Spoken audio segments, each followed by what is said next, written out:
Here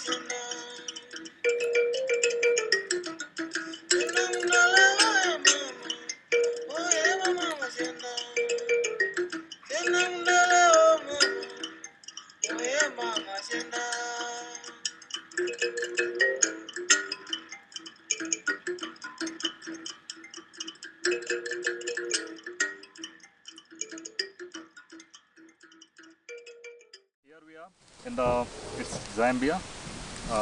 I am about 600 kilometers from the capital city of Zambia, that's Lusaka. You can see here the whole floodplain. This is the whole floodplain where it's totally swampy area, and this whole of these areas, these are just filled of grasses.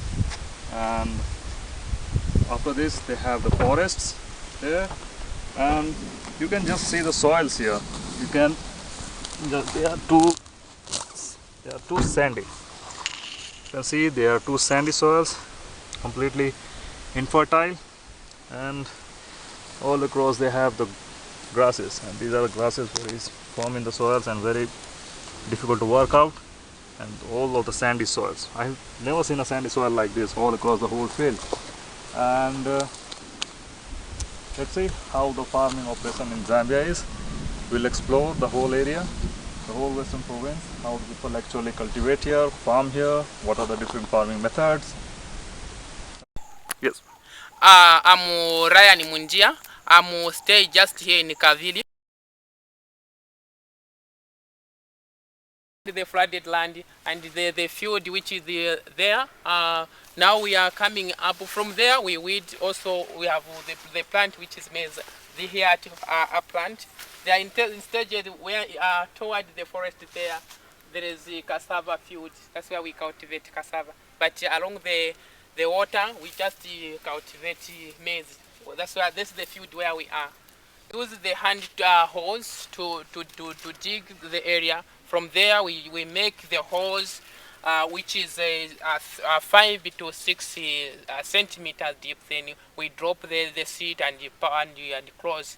That's why which will take just 3 weeks to germinate. Manures we use to make the crows. Then which is kept on shifting where we have shifted the cattle. That's where we cultivate maize. And what fertilizers do you use here? Do you use any fertilizers? Fertilizer, sometimes when we are assisted, we use the compound D. Okay. Yes.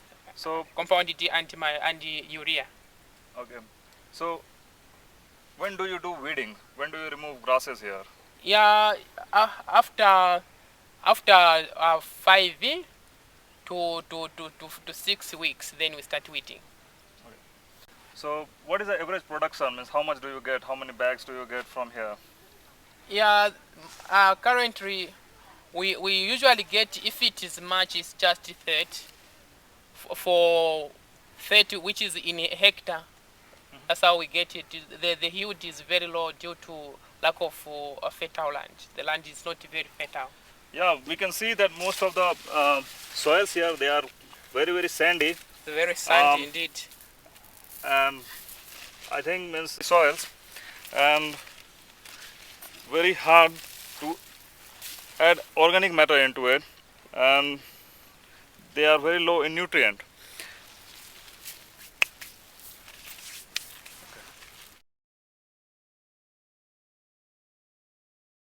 Yes, under conservation farming, this is the under conservation farming. They started digging the holes. From the holes, they put leaves and grass, From that, they covered the grass and leaves.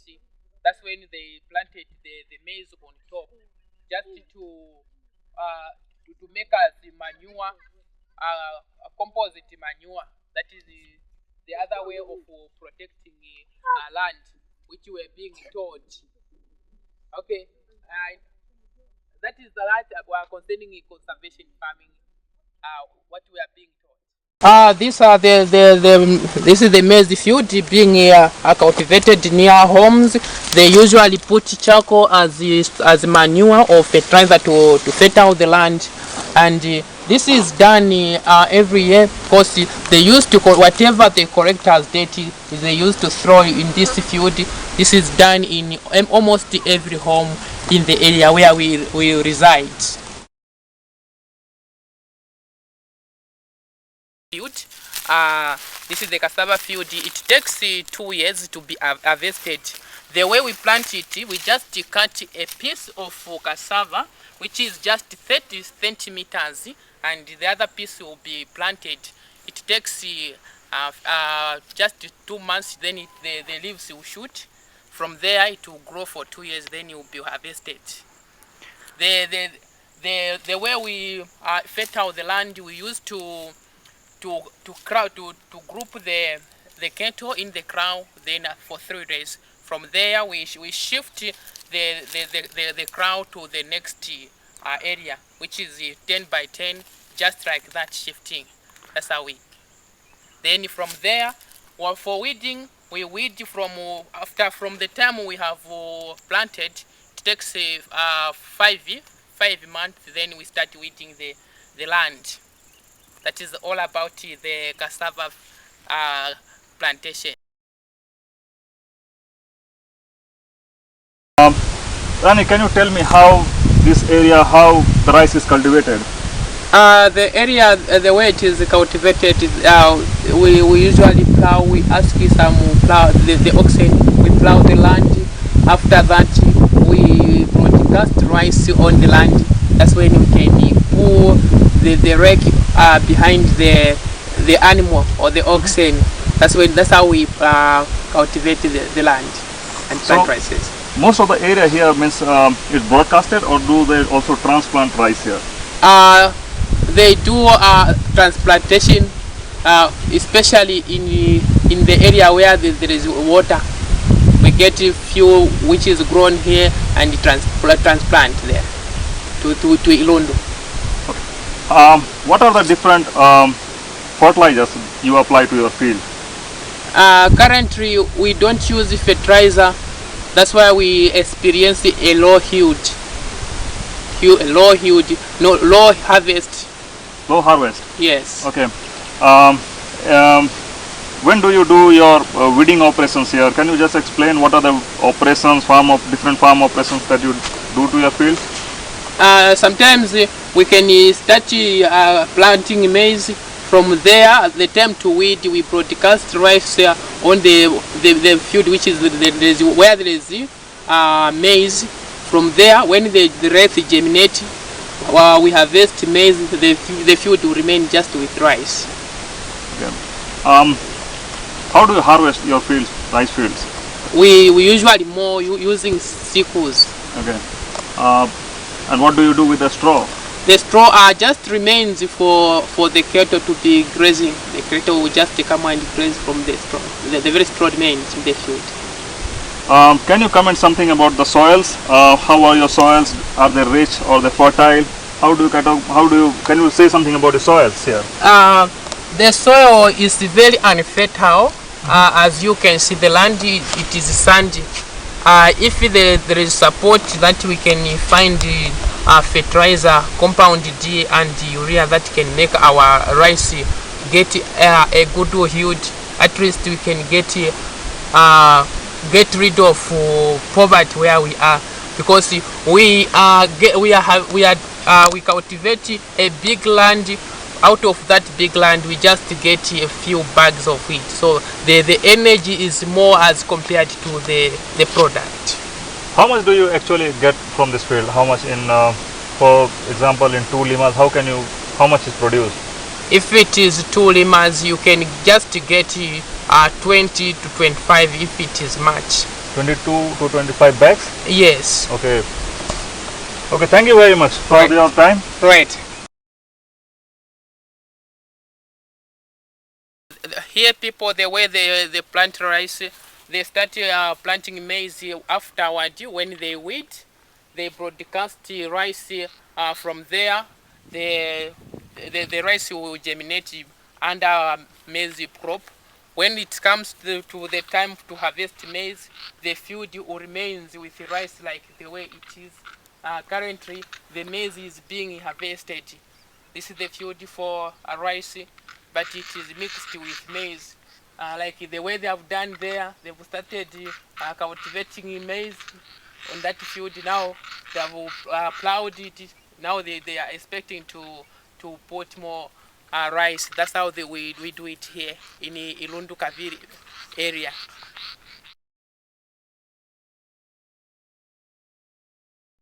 Yes, the way the land is being cultivated here, after they have plowed like this, then they will broadcast rice on the land.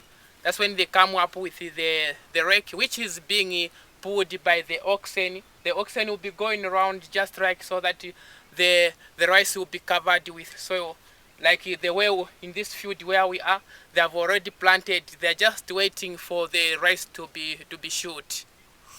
That's how they cultivate it. Where we set our land, we just use the crown like this one, which is 10 by 10 meters. The area is just covered with the animal just stay for the crow in 3 days, 2 to 3 days. Then it shifts to the other crow, just like the same system is kept repeated.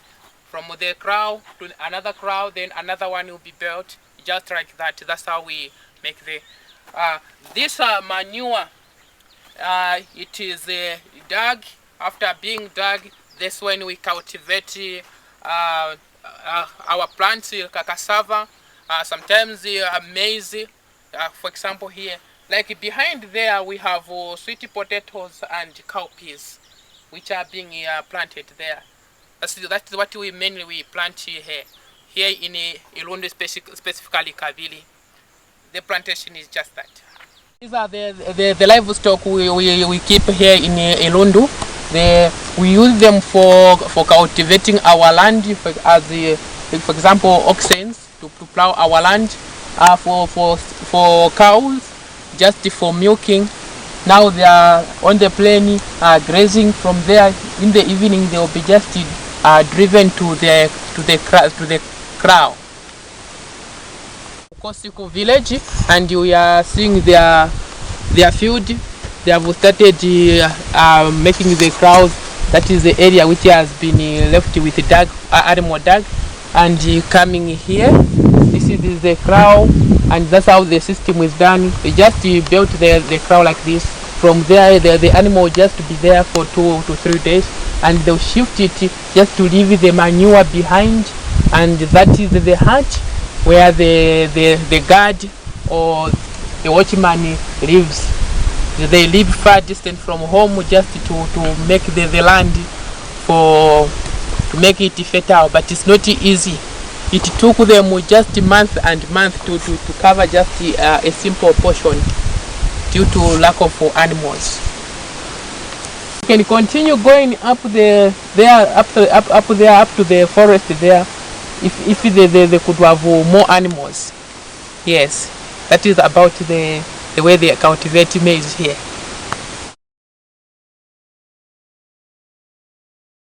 This is how they make charcoal. They cut the trees and cut them and pack them like this. From here, the next stage, they'll come and power with the bushes or the leaves. From there, they get the sand and put on the wood, so that at the end there, that's where they can put the dry wood here, so that when they start with fire, they'll put fire with the dry wood. From there, the fire will go burning this wood, which is there. From there, after it is being burned, then this bunch will go down because of the sand. From there, after they've seen that the fire has reached there, they'll just come and start digging out the charcoal. That is how they make this furnace for charcoal. Yes, these are the leaves or the branches which is they'll be taking, and where they'll be getting leaves from, and put it to this. Those are the leaves, the branches and the leaves which has been cut from the trees. These are the stumps remains on the ground. The stump coming from Ilundo going to Ikavako. This canoe, we need it to be dug so that water which is in Ilundo body can flow to Ikavako.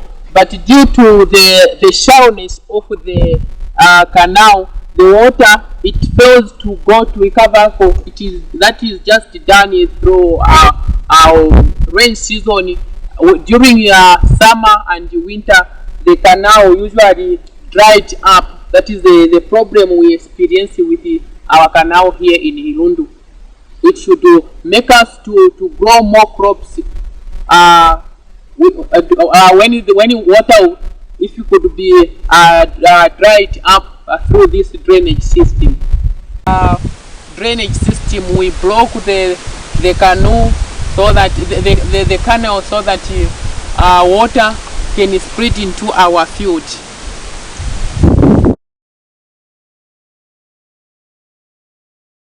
This is the cowpeas field. The way it is done, they just turn the grass upside down, so that after by doing that, they'll pour they'll power the soil on it, so that that grass which is down there get rotten as a fertilizer or manure. Then they'll just plant on top, and that grass keep on getting rot, become the manure for the plant. That's how they do it. The cowpeas are used as relish. Sometimes if there is no food, they can just eat that one as a lunch or supper. Just the cowpeas, or if there is a hard porridge, they can use them as a relish, like beans. That's how they prepare it for consumption. This is another product we cultivate here locally, known as malaka. The way you see it, we cook it, and from there we just eat when it is ready to be eaten. This one is grown in the land which is dry, but with a lot of moisture, but not very much dry. This one is done almost every field, where almost every field for maize or maize field is grown.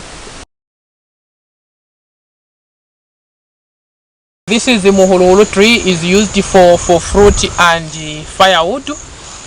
From there we have ingumbwa. This is just used for firewood, just that. From there we have muvula, which is used for fruit and firewood. These are the fruits for mahululu I was talking about. We can see for ourselves there. There are 3 fruits there for mahululu. Okay, we have mumbole here also. This one is used for fruits as well as the firewood.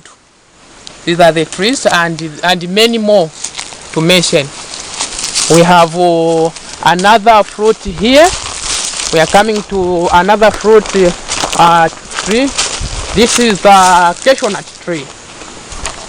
We get the fruit. Also the seed are used for making biscuit. The oil getting from the fruit also is used for paraffin and other products. This is the cashew nut tree.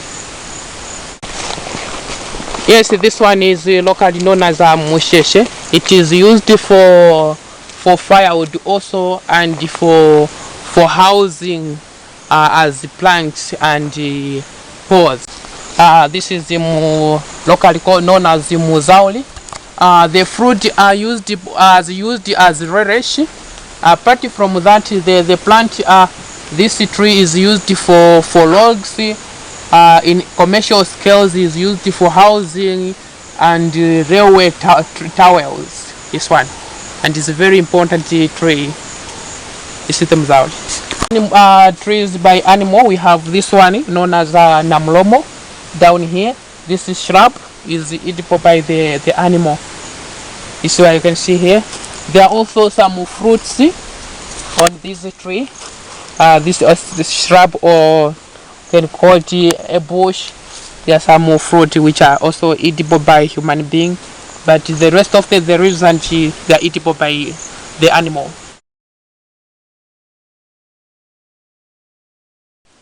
Yeah, here we are in Kashitu village. There we are coming to talk about the fruit trees that are found here in Kashitu. We have the papaya, the pawpaw. This is what the pawpaw. We also have the orange tree, which is here. This is the orange tree. Apart from this one, we have guava tree, which is used for home consumption.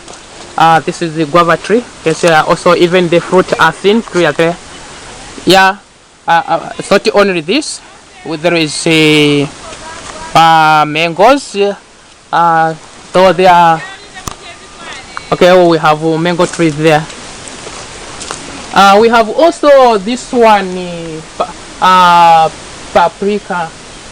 This one, yeah. So we call it paprika. Also, this one they used as the medicine as well as the relish. This one, that's here. This one. Okay, here in Kashitu village we have pawpaw, which is used for they are edible raw. We have also orange tree, which are used edible as a fruit. That is the picture we are capturing. That is the orange tree which is being captured. From there we have guava tree. The fruit are edible raw, just the way they are. That they don't need to be cooked. That is the guava tree. Now we are coming to the paprika, locally called mbili. This is used as medicine as well as relish, which are found in Kashitu. These are mango trees. Though the fruit are vanished at that now, there are no fruit. For the village, and we just have this one. We want to make the plantation for bananas, but we just like the stem that we can plant even more. But it's not only this one. We have another bananas going there, just small, which has been just planted. This is the sugar. The sugar cane is grown in near our homes. Like for example here in Kashitu, the way it is prepared, it can be eatable the way it is.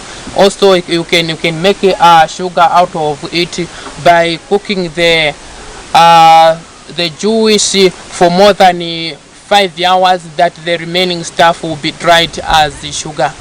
That is how we can eat sugar cane also. Right.